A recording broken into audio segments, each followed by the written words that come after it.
गोजोनथाव खौरां क'क्राझार सहरनि साखाथियाव थानाय तितागुरि मानास पाब्लिक स्कुला लानानै फैदों गोजोनथाव खौरां।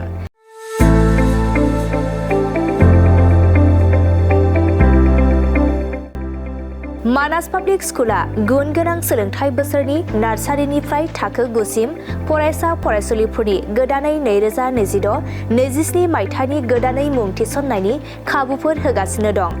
गुन गोनां सोलोंथाइ होनायजों लोगोसे तितागुरि मानास पाब्लिक स्कुलाव बेसिक कम्पिउटार इडुकेसन, इंलिश स्पीकिं एनवायरनमेन्ट आरो मोजां सोलोंथाइ गोनां फोरोंगिरिफोर दं।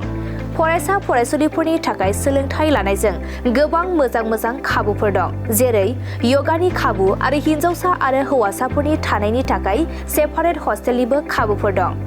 नोंथाङा आबुङै मिथिबावनो थाखाय थोंजोङै नैबे 60008532886000489621 आरो 9101008849 जानबुं नम्बराव खौरां लाहरनो हागोन।